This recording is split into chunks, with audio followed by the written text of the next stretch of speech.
So we're on one of the busiest intersections in Auckland at the moment, and yet this is one of the oldest parts of Auckland that we can go back here to the very original 1840s when Ngāti Whātua gifted 3,000 acres of land to Governor Hobson. And this is some of the remnants of that area that's left in its original state.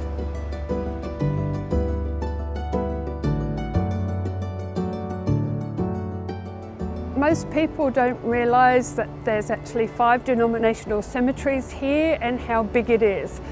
Lots of Aucklanders walk past every day and they look in and they think, oh, there's some trees and there's some grass, but actually this is a really beautiful park and a really lovely heritage park that Aucklanders should be thankful for, because this is the green lungs of our city.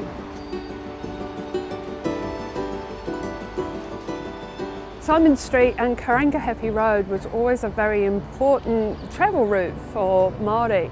They came from the Waitemata Harbour and went over to the Manukau Harbour via the Pāra at Mount Eden and out to Cornwallis.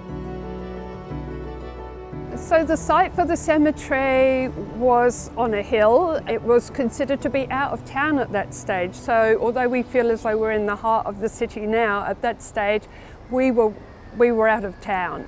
So Bishop Selwyn in 1840 requested some land from Governor Hobson because he realised that, the population of Auckland was growing, lots of people were arriving on ships, and that they needed somewhere to bury their dead.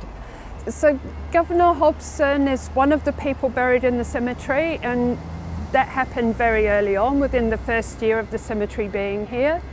And there used to be long funeral processions up Simon Street, and in fact Simon Street was gravelled over in order for Governor Hobson's funeral and for the cortege to get up to the cemetery. And as you look around, actually there is lots of people with names of streets in Auckland. Just over here we've got 2 crosses, and that's the Pitts, so Pitt Street, Shortland. So you can see how at that time the people that were quite important were buried here, but then they've also got streets named after them because they formed the city. They were responsible.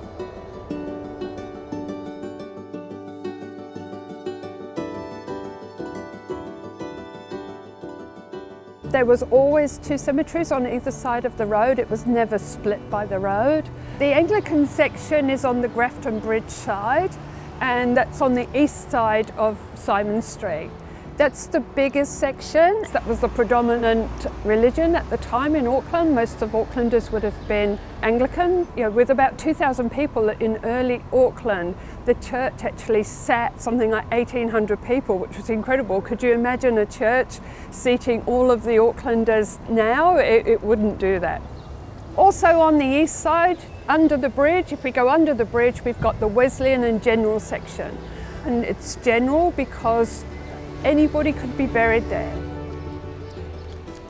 On the other side we have the Jewish section, and that originally was where now there's a piece of park. Nobody was ever buried there, and the council swapped over the piece of land so that the Jewish section is further over into the corner.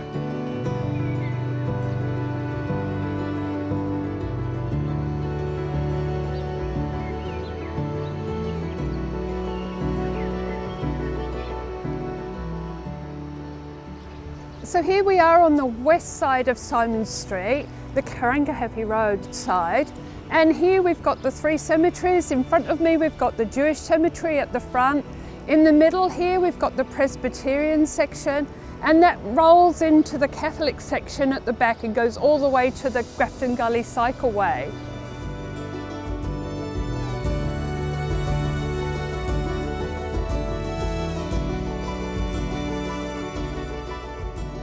And then further on for that, and that originally went all the way across the motorway to St Benedict's Church, was the Catholic section with the people coming from Ireland.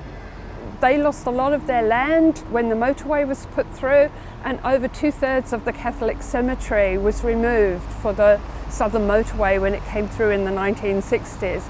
And also in the Anglican section, they lost quite a bit of land, and we can hear the trucks going past as they go onto the southern motorway. And that divided some of the Anglican section as well. Over here we have a memorial wall, and that's where the people of the Anglican section, and the same over in the Catholic section, a Catholic memorial to show the people that were known at the time, that were disinterred, and then they were buried under the memorial. So the Grafton Bridge that we see today, or the amended version of it, was built in 1910. And there was always a bridge across the gully, but at one stage it was just a rope and wood walking bridge. And people would use that to get across to the hospital and across the gully. Well, of course, we see it today with a motorway going down it, but in those days it would have been a stream and a good water source and a good food source for a lot of people as well. Amazingly, this Grafton Bridge was built, and they went through and built it in the cemetery and only had to remove 6 headstones to be able to do so. And there's places where the bridge goes right up against some of the graves, so much so that if the bridge moves, you can see where it wears on a couple of gravestones. So it was amazing engineering at the time.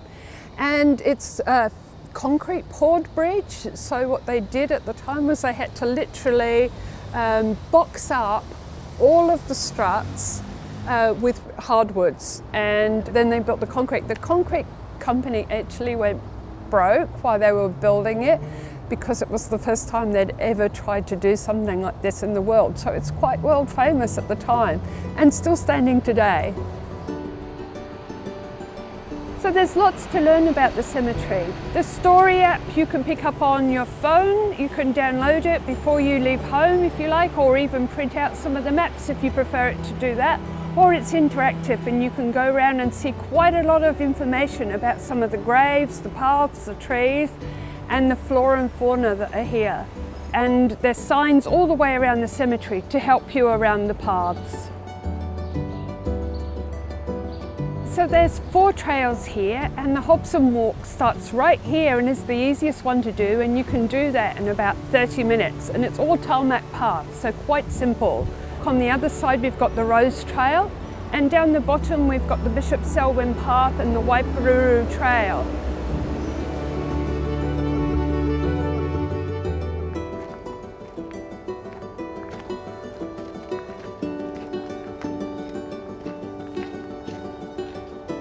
So that's all on the east side, and then on the west side we just have one trail, which is the Rose Trail, and that is a combination of looking at the history as well as the roses, and all of the trees have got their own signs here so you can work out what's what.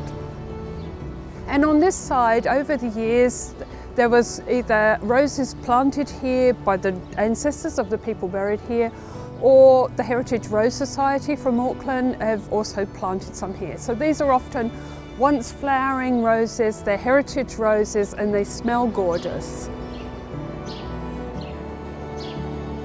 I'd really encourage you to come here and see this beautiful place and explore a bit of Auckland that you didn't know was here. This beautiful green oasis, the beating heart and lungs of our city. Come and visit Symonds Street Cemetery.